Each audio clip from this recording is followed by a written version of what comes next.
ఇవాళ దేశం మొత్తంలో గ్యాస్ కొరతతో కకావికలమవుతున్నది. పెట్రోలు డీజిల్ కొరత కూడా కొనసాగుతున్నది. గ్యాస్ కొరత లేదని, పెట్రోల్ డీజిల్ కొరత లేదని ప్రభుత్వము, మంత్రులు, ఆయిల్ కంపెనీలు కూడా ప్రకటిస్తున్నాయి. ఆయిల్ కంపెనీలు వినియోగదారుల మొబైల్లోకి మెసేజ్లు కూడా పంపిస్తున్నాయి. కానీ రోడ్డు మీద చూస్తే వందలాది వేలాది మంది ప్రజలు రోడ్డు ఎక్కి సిలిండర్లు పట్టుకొని రోడ్డు ఎక్కుతున్నారు. అటు ఢిల్లీ, పెద్ద పెద్ద పట్టణాల్లో, చిన్న టౌన్స్లో అన్ని చోట్ల అదే పరిస్థితి. ముఖ్యంగా నార్త్ ఇండియాలో, సౌత్ ఇండియాలో కూడా హైదరాబాద్, బెంగళూరు ఇలాంటి చోట్ల వాణిజ్య గ్యాస్కి కొంత కొరత ఉందని చెప్తూనే అది కూడా పెద్ద సీరియస్ కొరత కాదని గవర్నమెంట్ చెప్తుంది.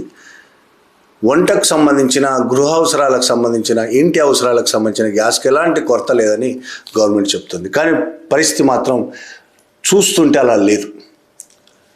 వాణిజ్య గ్యాస్ లేక చాలా హోటళ్ళు, వేల హోటల్స్ ఇప్పటికే మూసేశారు.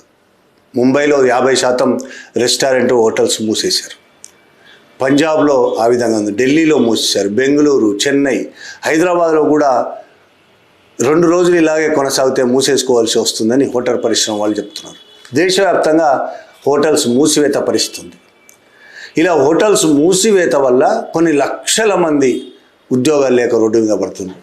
ఉద్యోగాలు 2 రోజులు లేవా, 3 రోజులు లేవా, ఇది 10 రోజులు కొనసాగుతుందా, ఎన్ని రోజులు కొనసాగుతుందో తెలియదు. కానీ ఈ కొనసాగినన్ని రోజులు వాళ్ళకు ఉద్యోగాలు లేకుండా రోడ్డు మీద పడే పరిస్థితి. గుజరాత్ లాంటి చోట్ల గ్రానైట్ కంపెనీలు కూడా గ్యాస్ లేకపోవడం వల్ల ఉత్పత్తి ఆగిపోయింది. అక్కడ కూడా కార్మికులు రోడ్డు మీద పడ్డారు.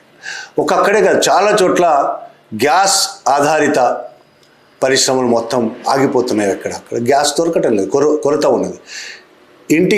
ఇంటికి సంబంధించిన గ్యాస్, ఇంటి అవసరాలకు ఉపయోగపడే గ్యాస్ కొరత లేదు అని చెప్తున్నారు. కానీ దేశవ్యాప్తంగా ఒక్కసారి మీరు చూస్తే అన్ని చోట్ల వందలాది మంది గ్యాస్ సిలిండర్లు పట్టుకొని నిలబడుతున్నారు, మీడియాతో మాట్లాడుతున్నారు. 5-6 రోజుల నుంచి నేను గ్యాస్ కోసం తిరుగుతున్నాను, నాకు దొరకట్లేదని మాట్లాడుతున్న వాళ్ళు ఉన్నారు.